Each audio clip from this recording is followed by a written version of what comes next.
오늘부터 우리는 이제 모세가 쓴 마지막 책인 신명기를 보게 될 것입니다.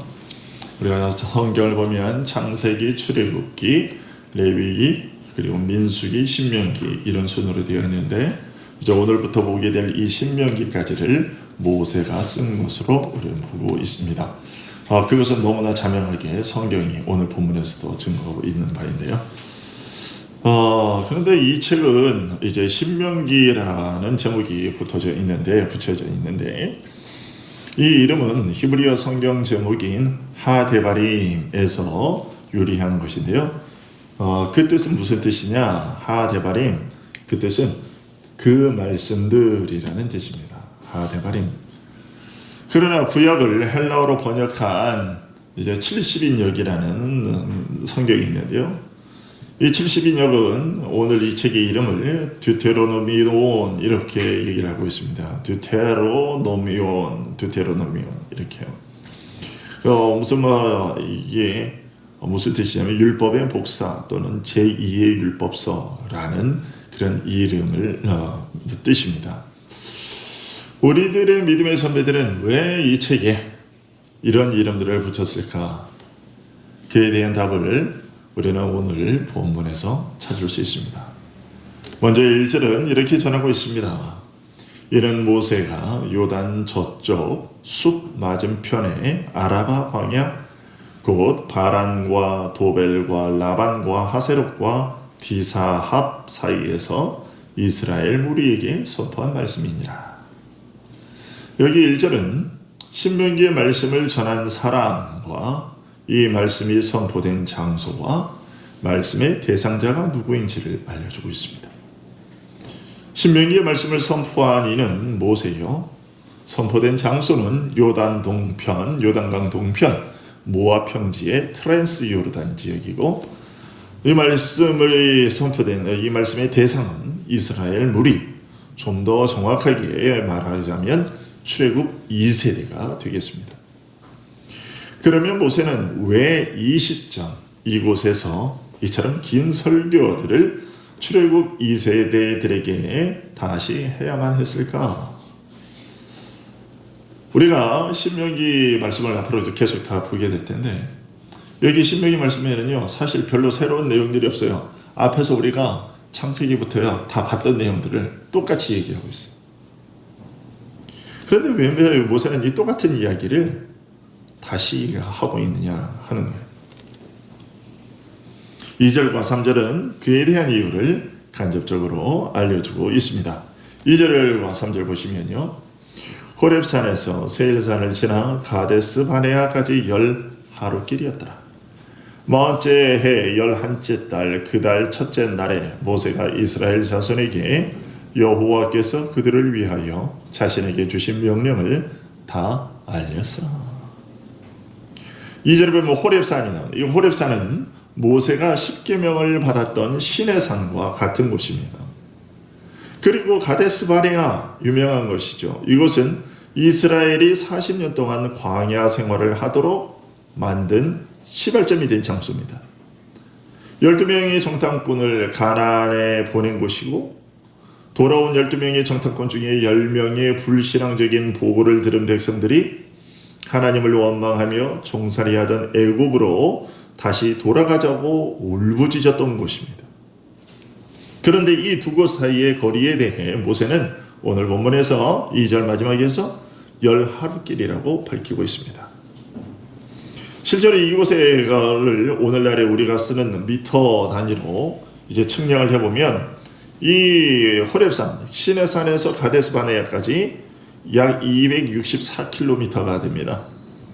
이 거리를 10하루길이라고 그랬잖아요. 그래 11일로 나누어 보면 하루에 약 26km 정도를 걸을 수 있었다는 얘기죠. 26km.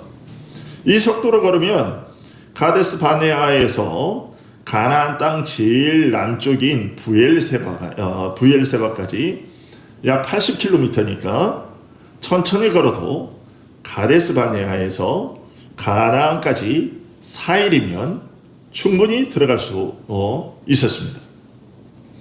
그런데 3절을 보면 무려 지금 가나안에 들어가기까지 몇 년이 걸렸어요? 40이 걸렸습니다. 4일이면 충분히 들어갈 수 있는 거리를 40년이 걸렸어요. 이런 사실이 모세가 신명기의 말씀을 전하지 않을 수 없었던 이유라는 것입니다. 하나님께서는 이스라엘 백성을 애굽의 노예 생활에서 구출하시고 호렙산에서 십계명, 즉 율법을 선포하셨습니다. 그 율법을 선포하시면서 당신의 백성들 이스라엘을 구출해내신 목적은 그들을 불쌍히 여기시고 그들을 통해 영광 받으시기 위해서라는 사실을 알려주셨습니다. 하나님께서 우리에게 은혜를 베풀어 주시는 것도 그 때문이죠. 누가복음 1장 74절 75절에서 세례 요한의 아버지였던 제사장 사가랴는 이런 말을 했습니다. 우리가 원수의 손에서 건지심을 받고 종신토록 주의 앞에서 성결과 의로 두려움이 없이 섬기게 하리라 하셨도다. 그리고 이사야 43장 21절에서 이사야 선지자 역시도 이 백성은 내가 나를 위하여 지었나니 나를 찬송하게 하려 함이니라는 하나님의 말씀을 전했습니다. 이처럼 하나님께서는요, 자신이 우리를 원수의 손과 학대에서 해방시켜 주신 이유에 대해서 우리의 생명이 다할 때까지 하나님을 경건하고 의롭게 섬기며 우리를 통해 찬양받으시기 위함이다 라고 너무도 분명하고 확실한 말씀으로 알려주셨습니다. 이 두 구절뿐만이 아니라 성경 전체를 통해 일관되게 반복적으로 알려진 가르침이 이것이고요. 애굽의 노예 생활에서 건진받은 이스라엘에게 있어서 이러한 하나님을 섬기는 이 일은, 즉 하나님께 순종하는 일은 너무도 당연한 일이었습니다. 만약 이스라엘 백성들에게 지혜가 눈꽃만큼이라도 있었다면 모세가 전해준 가르침들을 경험하게 받아들였을 겁니다. 그들이 하나님의 율법을 받을 때 어떤 일들이 있었는지를, 그러니까 40년 전에 시나르산에서 그 율법을 받을 때 어떤 일들이 있었는지를 그들이 기억한다면 이스라엘 백성들은 정말로 이 누가복음 1장과 이사야 43장에 있는 말씀처럼 하나님을 섬겨야 했어요. 하나님께서 십계명을 주실 때 모세를 선지자로 택해서 시내산으로 불러 올리시고 다른 백성들과 분리시켰는데 그 이유는 무엇이냐? 모세가 산에서 내려와 하나님의 그 율법을 선포할 때 그를 인간이 아닌 하나님이 보내신 천사처럼 맞이하게 하기 위해서였습니다. 모세는 시내산에서 40일 동안 있었는데 그 40일 동안 먹지도 마시지도 않고 지냈습니다. 그것은 그 40일 동안 그가 보통 사람들과 다르게 취급되었다라는 것을 우리에게 알려주고, 또한 그것은 영광스러운 천국의 삶을 하나님께서 미리 맛보여 주신 것이다 라는 것을 간접적으로 알려줍니다. 그리고 모세가 산에서 내려왔을 때 그의 얼굴은 마치 태양처럼 밝게 빛나고 있었습니다. 얼마나 빛이 났는지 백성들이 눈이 부셔서 볼 수 없어 수건으로 모세가 자신의 얼굴을 가려야 할 정도로, 그 정도로 얼굴이 빛이 났습니다. 그 모습에서. 이것은 무엇을 뜻하느냐 하면 하나님께서 모세를 통해 전해주신 율법이 얼마나 확고한 것인지, 또 모세가 전하는 그 율법이 그것이 인간의 것이 아닌 하늘에서부터 내려온 하나님께서 주신 참으로 영광스럽고 빛나고 아름다운 것임을 알려주기 위해서였습니다. 어디 그뿐입니까? 모세가 시내산에서 율법을 받는 동안 공중에서 천둥소리 같은 것이 들렸고 번개불이 번쩍였고 나팔소리도 들렸습니다. 천지가 진동했습니다. 여러분, 유튜브를 찾아서 한번 시간 나시면 유튜브를 한번 찾아보세요. 세상의 기상이변 이런 것들을 해가지고 모아둔 그런 것들이 있는데요. 거기 보면 정말 희한한 일들이 많이 이변 같은 거 뭐 이런 것들이 많이 있는데 지진도 나고 뭐 구름의 희한한 구름. 그런데요. 이제 그 폭풍이나 태풍이 올 때 시커먼 구름들이 산 위에 이렇게 있으면서 이렇게 그 하늘이 완전히 이렇게 그거 뭐 어떻게 형용할 수 없을 정도로 거기서 번개가 번쩍이고 화강거리는 그런 사진들을 볼 수 있어요. 그런데요, 그 사진을 보면요, 정말로 엄청나게 두렵습니다. 저는 그런 유튜브 영상을 이제 우리 애들이 즐겨볼 때 한번 본 적이 있는데, 아마 이스라엘 백성들이 본 모습이 그것 이상이었을 겁니다. 모세가 하나님께 시내산에 올라가 율법을 받을 때 그때 천둥과 구름이 가려지고 거기서 천둥 소리가 들리고 거기서 뭐 빛이 번쩍거리고 아마 그랬을 거예요. 그것 이상이었을 거라는 거죠. 그 모든 현상들은 하나님의 율법이 정말 어떤 권위가 있는지를 이스라엘 백성들에게 알려주시기 위함이었어요. 그런데 이스라엘 백성들은 마치 나무 토막처럼 귀를 기울이지 않았습니다. 그들은 하나님께서 모세에게 율법을 공포할 준비를 시키시는 동안 모세가 나타나지 않는 것을 참지 못해서 금송아지 우상을 만들어서 절하며 섬겼고요. 하나님의 그 권능과 은혜를 경험했음에도 그들은 그 하나님의 전혀 그 말씀을 두려워하지 않았습니다. 지금 자신들의 눈앞에 있는 시내산에서 엄청난 소리와 광경이 펼쳐지고 있었음에도 불구하고 그들은 그랬단 말이죠. 심지어 이스라엘은 모세에게 만일 하나님이 우리에게 직접 말씀하시면 우리가 죽을까 두렵사오니 하나님이 직접 우리에게 말씀하지 말게 하시고 모세 당신이 대신 하나님의 말씀을 전해 주십시오 라고 할 정도로였다는 것이죠.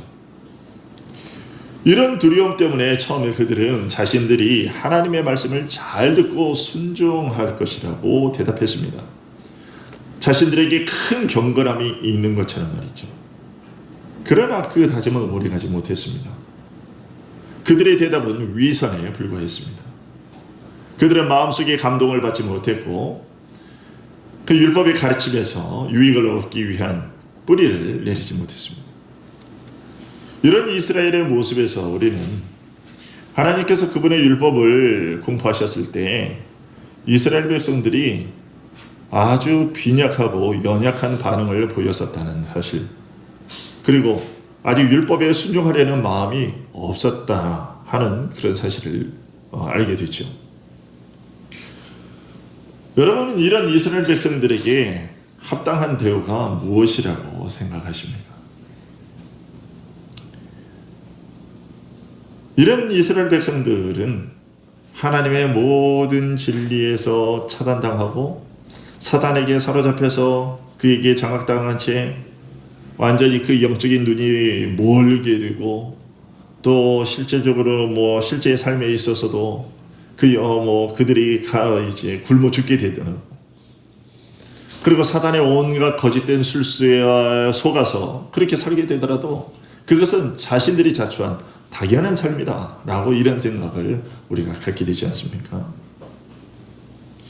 이스라엘 백성들이 받은 은혜와 그들이 하나님께 행한 그 금송아지를 섬겼던 그 일들을 생각해 보면 그런 식의 보복을 당하는 것은 그들에게 마땅한 일이었습니다. 하지만 하나님께서는 그렇게 막대먹은 이스라엘 백성들의 잘못을 마음에 담아두지 않으시고 그들의 죄를 당신의 선하심으로 덮어주시고 계속해서 그들을 가르쳐 주셨습니다. 고집세고 반항적이며 감사할 줄 모르는 행실에도 불구하고 하나님의 긍휼을 베푸셨고 그 백성들이 다시 하나님께 돌아오기를 계속해서 하나님께서 기적들로 그들을 시험하셨고 또 안내하셨습니다. 모세는 그들을 하나님께로 되돌리기 위해서 시내산에서 율법을 선포하고 그리고 모든 수단과 방법으로 강력하게 호소했어요. 신명기의 말씀을 선포하게 하시고 기록까지 하게 하신 이유가 바로 이것입니다. 앞서 말씀드린 대로 신명기의 이름이 그 말씀들, 또 율법의 복사, 반복된 율법이라는 이름으로 불리게 된 이유가 바로 그것입니다. 모세가 이 말씀들을 선포한 시점은 언제냐? 이스라엘 백성들이 가나안 입성을 70일 앞두었을 때고요. 모세가 죽음을 한 달 남긴 때였어요. 그리고 지금으로부터 약 3,400년 전이죠. 그리고 그 설교를 들은 대상자들은 갈렙과 여호수아를 제외한 출애굽 2세대들이었습니다.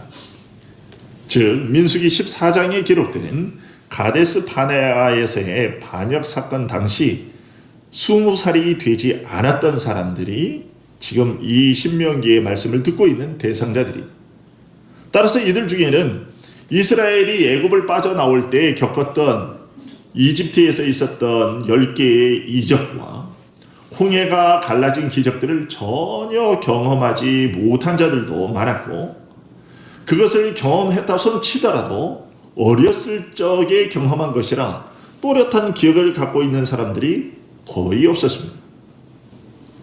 모세가 가나안 입성 초기까지 다다른 시점에서 오늘 이 신명기의 말씀들을 선포한 것은 바로 그러한 이유 때문입니다. 즉 하나님의 이적을 경험하지 못한 출애굽 2세대들이 가나안에 들어가서 들뜬 기분에 젖어서 하나님의 말씀에 순종하지 않다가 하나님의 징계를 받아 내쫓김을 당할까 염려돼서 그런 일이 없도록 하기 위해 이 율법의 말씀들을 선포함으로써 정신 바짝 차리고 그들의 부모들의 잘못된 전체를 따라가지 않도록 하기 위해서 이 말씀을 선포한 것이라는 겁니다. 그러니까 시내산에서 말씀을 선포했을 때는 이 신명기의 말씀을 듣는 사람들의 부모들이었어요. 그리고 이제 40년이 지나서 그 부모들은 다 죽고 이제 그들의 자녀들만 지금 남아있는 것입니다. 이 자녀들이 40년이 지났으니까 일단 기본적으로 40살은 넘은 사람들이 거의 많은 것이고 그렇습니다. 그 부모들처럼 그렇게 망하게 되지 줄 않도록. 그런데 이 40년 동안 그때 이 말씀을 듣고 있는 이 이스라엘 백성들이 지금 한번 생각해 보십시오. 그때 시내산에서 처음 율법이 선포됐을 때 가데스 바네아에서의 그 일이 있을 때 20살이 채 되지 않았어요. 그런데 그러나 지난 40년 동안 걸어오면서 모세에게 계속해서 말씀을 들었던 거예요. 여러분, 만일 1년 동안 학교에서 국어쌤을 배웠어요. 1년 내내 국어쌤을 배웠는데도 불구하고 여전히 국어쌤을 하지 못하고 나아질 기미가 보이지 않는 학생을 어떻게 해야 될까요? 그러면 다시 처음으로 숫자 1, 2, 3, 4, 5 이렇게 숫자 세는 것과 1 더하기 1은 2, 2 더하기 2는 4 이런 것부터 다시 배우는 그런 기초 단계로 되돌아가야 하지 않겠습니까? 하나님께서 모세를 통해 신명기의 말씀을 전하신 것이 그런 겁니다. 내가 율법을 통해서 충분히 가르쳤음에도 불구하고 너희가 나아진 것이 없으니 너희는 불량한 학생입니다. 십계명에 나타난 가르침에는 모든 지혜가 다 담겨 있는데 그런데도 너희가 만족하지 않은 것은 그 가르침을 오랜 시간 배웠음에도 너희가 너무 길어서 너희 마음에 아무것도 들어가지 못했거나 내가 너희에게 한 말을 전혀 들으려 하지 않았기 때문일 것이다. 그러므로 너희는 어쩔 수 없이 처음 배웠던 제1과로 다시 되돌아가야만 하겠다. 나는 율법적을 펼쳐놓고 너희들로 하여금 그것을 더 잘 소화할 수 있도록 만들어줄 것이다. 그리고 너희는 너무 둔해서 자극을 잘 받지 못하기 때문에 그 잠에서 깨우기 위해서 나는 너희를 강한 자극으로 일깨울 것이다. 그러면 너희 몸속에 흐르고 있는 그 완악한 마음이 고쳐질 것이다. 이것이 신명기를 다시 전하는, 신명기 말씀들을 전하는 모세의 마음이, 그리고 하나님의 마음입니다. 그런데 이것이 어디 이스라엘 백성들만을 향한 말씀이겠습니까? 이스라엘 백성들에게 있었던 그 기질이 우리들에게도 여전히 있지 않느냐 하는 것입니다. 우리 자신들의 모습을 되돌아보건대 분명 그러합니다. 아니, 사실대로 말하자면 이스라엘 백성들보다 더 간팍하다고 말할 수 있습니다. 어째서 그럴까요? 하나님께서 이스라엘 백성들에게 말씀하신 것보다 훨씬 더 많은 말씀들을 우리에게 주셨고 더 많이 말씀하셨기 때문이에요. 여러분, 이스라엘 백성들은 지금 출애굽 2세대들은요, 이때까지 모세에게 들은 말씀이요, 창세기, 출애굽기, 레위기, 민수기, 신명기의 말씀이 전부 5권이 전부였어요. 그런데 우리는 그 이후에 기록된 이 66권의 그 예수님이 오셔서 전해주신 말씀까지 다 들고 있어요.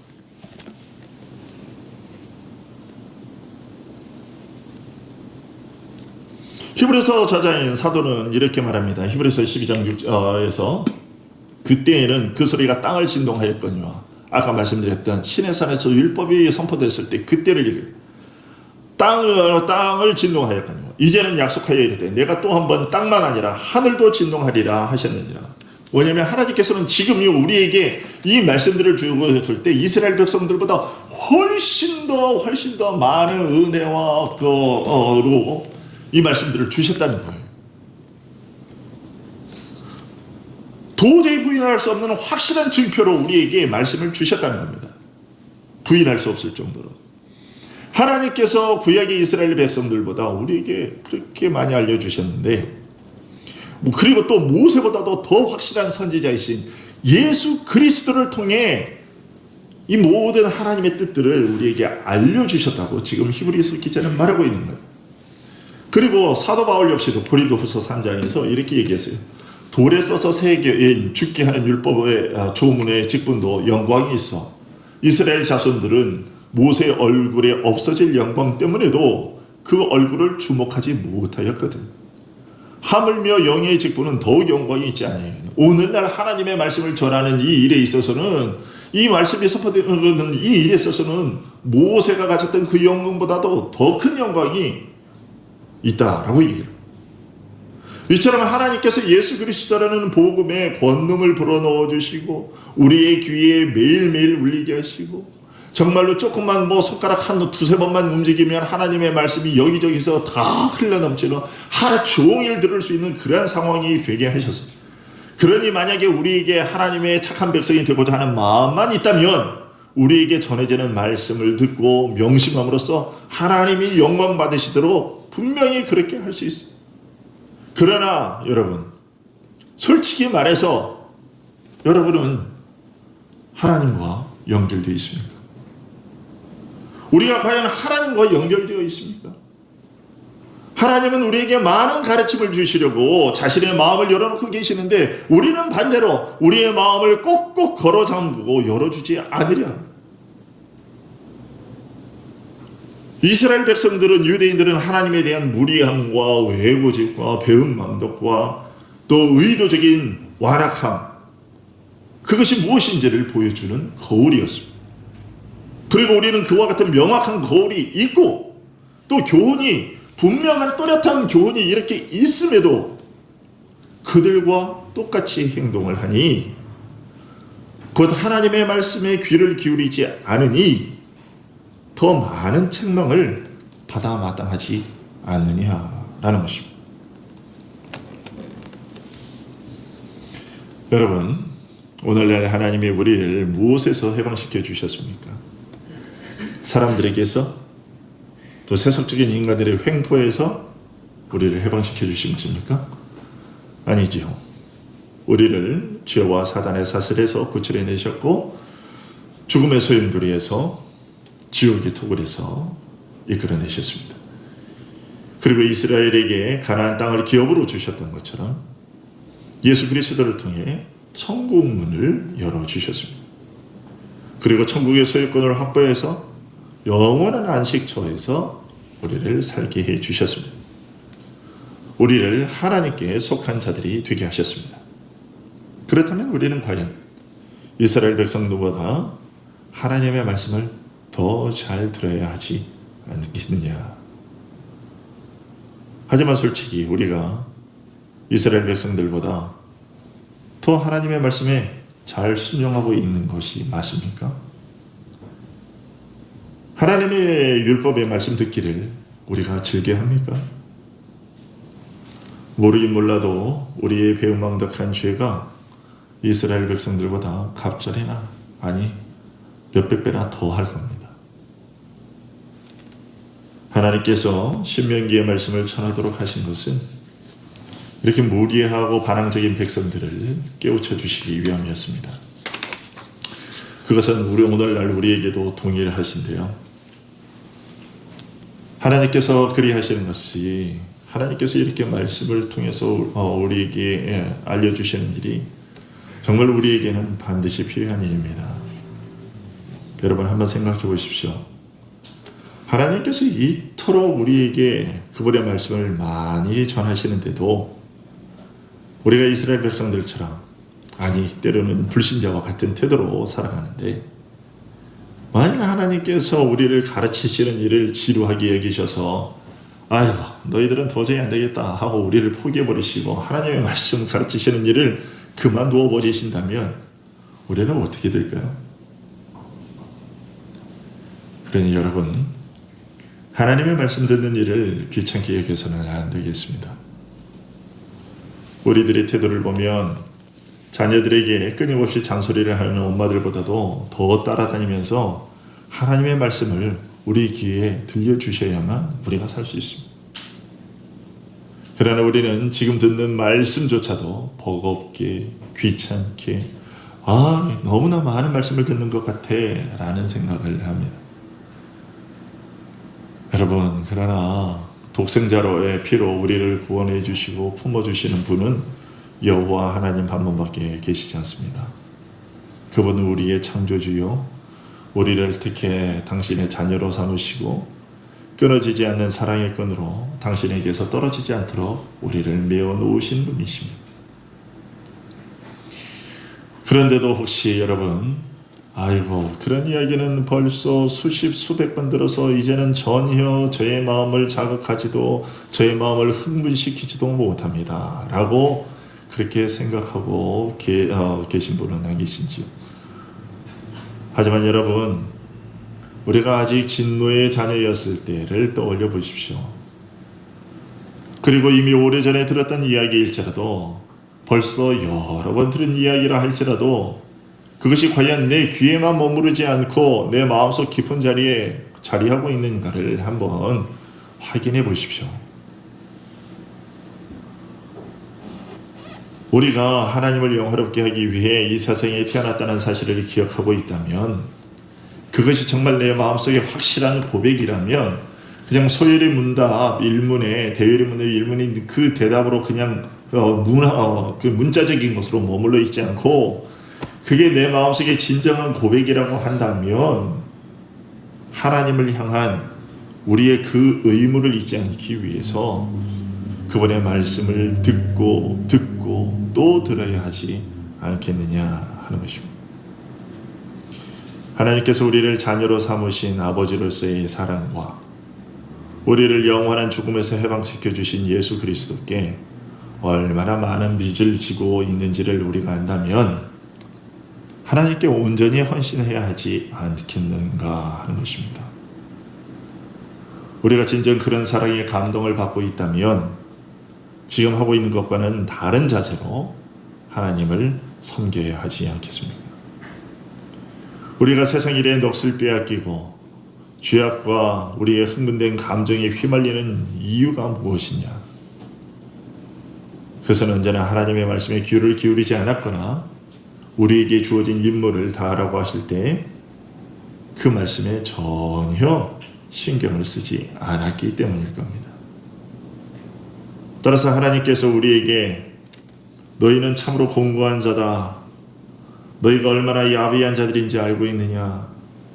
내가 너희에게 가르쳐 주었다면 내 말에 담겨있는 그 가르침이 너희 몸속에 흠뻑 스며들도록 해야 함에도 불구하고 너희는 여전히 어린아이와 같이 내 말에 전혀 주의를 기울이지 않는다고 말씀하시는 것을 그 책망을 들어야 합니다.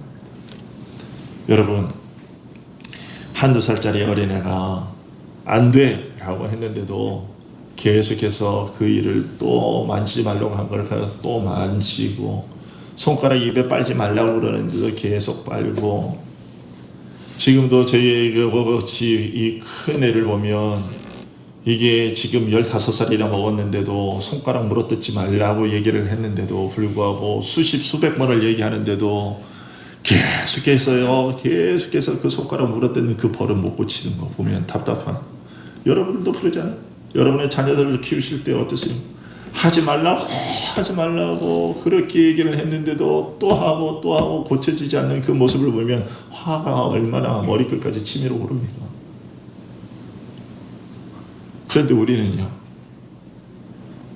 하나님께서 하지 말라고 그거 하면 너 죽는다고, 그거 하면 너의 영혼에 해롭다고 하지 말라고 수천 번을 얘기했는데,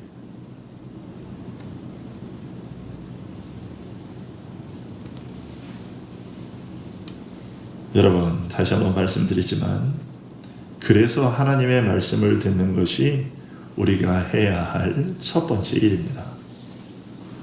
그렇게 되면 우리는 하나님의 말씀을 사랑하게 될 것이고요, 하나님을 통해서 날마다 영양분을 공급받게 될 겁니다. 우리는 1세 동안 가르침을 받고 또 하나님께서 우리의 귀를 계속해서 두드리는 명령을 제정하신 것이, 우리에게 이 하나님의 말씀을 전해주신 것이 결코 무익한 것이 아님을 확실히 깨닫게 될 겁니다.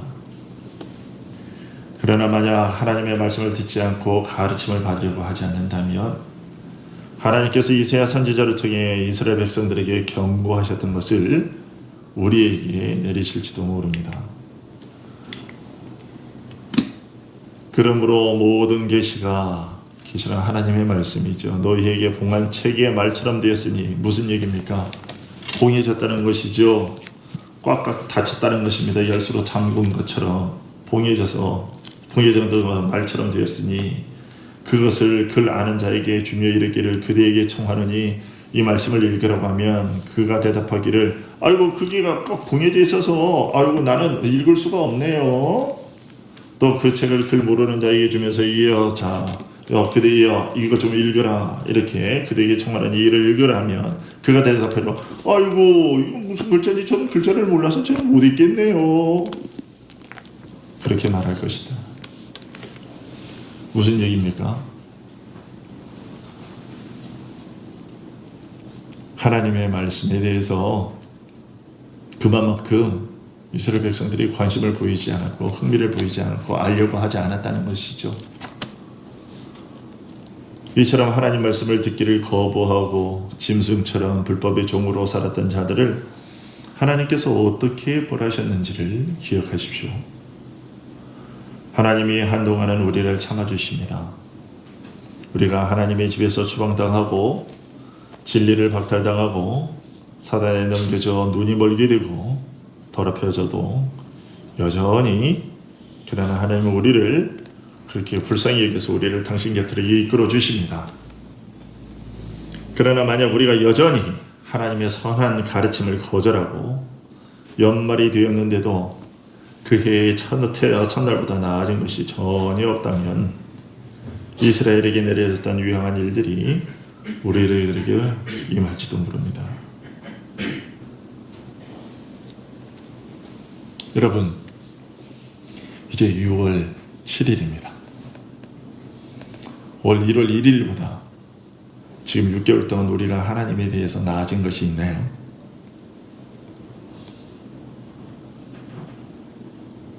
그때부터 1월 1일부터 지금까지 우리가 들은 말씀들이 꽤 있는데, 그 말씀들을 들은 만큼 과연 우리들이 얼마나 변했습니까? 우리가 성경을 손에 들고도 선한 가르침을 그와 같이 거절한다면 우리는 말씀을 조금도 이해하지 못하고 있는 겁니다. 그래서 우리는 밝은 빛이 변해서 흑암이 되지 않도록 항상 두려워해야 되고, 오늘 하나님께서 주시는 이 기회를 굳게 잡아서 복된 생활을 할 수 있도록 힘써야 될 겁니다. 오늘 3절 끝에서 모세는 이렇게 기록하고 있습니다. 여호와께서 그들을 위하여 자기에게 주신 명령을 다 알렸으니. 신명기의 말씀은 하나님께서 이스라엘을 위해서 또 우리를 위해서 주신 말씀입니다. 그리고 모세가 하나님께서 주신 말씀을 하나도 빠뜨리지 않고 그대로 다 전한 것처럼 성경의 모든 말씀을 다 전해야 할 의무가 저에게 있습니다. 그리고 오늘 제가 전하는 이 말씀은 제가 세상의 지혜를 전하고 있는 것이 아니라 하나님의 말씀을 전하고 있는 것입니다.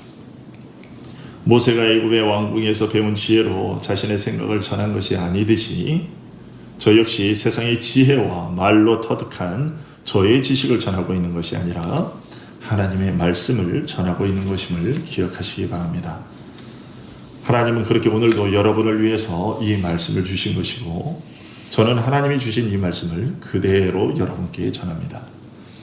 그리고 또 3절 상반절은 이렇게 전하고 있습니다. 40째 해 11째 달 그 달 첫째 날에 다 알렸으니. 모세는 애굽에 들어가서 이스라엘 백성을 대면하는 날부터 하나님의 말씀을 전했고, 시내산에서 율법을 받은 이후로 40년 동안 같은 말씀을 반복해서 전했습니다. 그리고 이제 70일 후에, 자신이 죽은 후에도 그 후손들이 굳게 서도록 하기 위해서 그 모든 말씀을 다시 반복해서 가르치고 있습니다. 40년 동안 한 이야기를 또 하고 있습니다. 그러므로 이스라엘 백성들은 더 철저히 순종해야만 했습니다. 모세는 무리바에서 불순종으로 말미암아 이스라엘을 가나안 입구까지 인도하기만 하고 거기에 들어갈 수는 없다라는 하나님의 선고를 받았습니다. 그가 어떻게 이끌었는데요? 그가 어떤 수고를 했는데요? 그가 가나안에 들어가고 싶은 그 열정이 이스라엘의 그 모든 백성, 그 어느 누구보다도 결코 뒤지지 않았는데요. 모세보다 더 간절한 마음을 갖고 있었던 사람은 아마 없었을 겁니다. 그런데 하나님이 그런 모세에게 너는 못 들어와. 왜요? 그가 무리바에서 하나님의 말씀을 한 번 거절한 일이, 거역한 일이 있었기 때문에, 그 한 번의 거역으로 말미암아 모세는 가나안에 들어가지 못하고 지금 가나안이 뻔히 눈앞에 보이는데 모세는 못 들어가는 거예요. 이 사실을 이스라엘 모든 백성들이 다 알고 있었습니다. 그건 뭡니까? 그래서 이스라엘 백성들은 이제 모세가 머리가 완전히 백발이 되었고 이제 죽음을 이제 며칠, 한 달 정도밖에, 한 달 있으면 모세는 죽어요. 이제 그런 상태에 있는 모세를 볼 때마다 이스라엘 백성들이 알 거 아니겠습니까? 모세 어르신은 저기에 못 들어간대. 아이고, 왜? 그때 그 일 때문에, 그 한 번의 불순종 때문에. 모세는 지금 이스라엘 백성들에게 어떤 존재냐? 하나님의 말씀에 불순종한 대가가 얼마나 큰 결과로 자신들에게 다가올 수 있는지를 똑똑히 보여주는 가장 최고의 모델로 그 앞에 서 있었던 겁니다.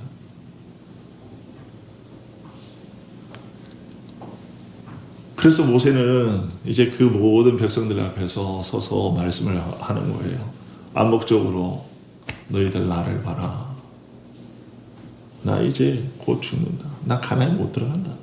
왜 못 들어간지 너희들이 잘 알지 않느냐. 하나님께 대한 불순종이 그러한 것이다.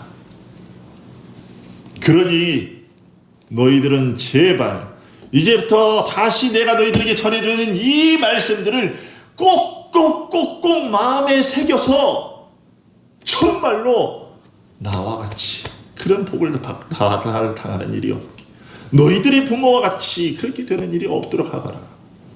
이와 같은 간절한 마음으로 온 힘을 끌어모아서 마지막으로 그의 모든 정성을, 힘을 다 쏟아서 이 말씀을 전하고 있는, 그래서 반복된 말씀이라고 얘기하는 거예요. 반복된 말씀. 제2의 율법서.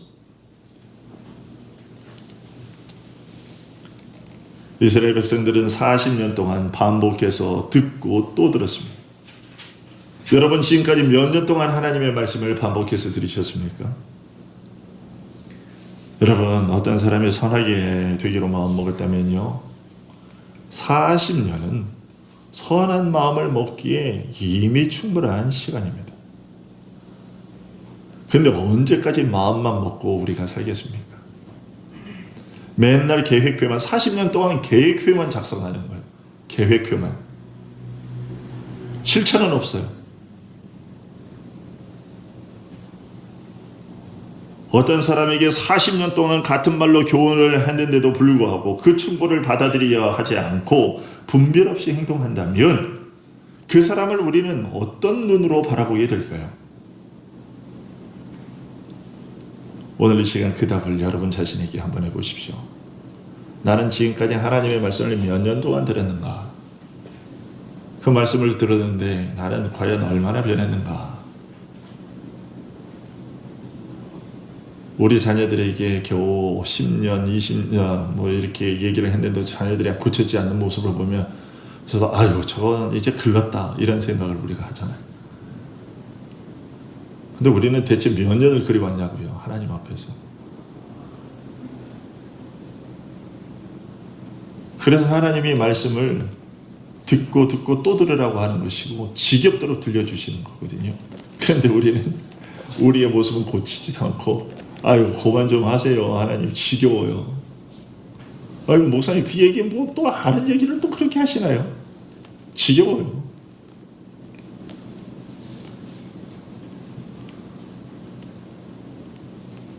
오늘 하나님은 우리의 배은망덕한 행위와 외고집과 교만함을 꺾으시고 우리를 겸손하게 하시려고 이스라엘에게 반복된 말씀을 주셨듯이 우리에게도 또다시 같은 말씀을 반복해서 주고 계십니다.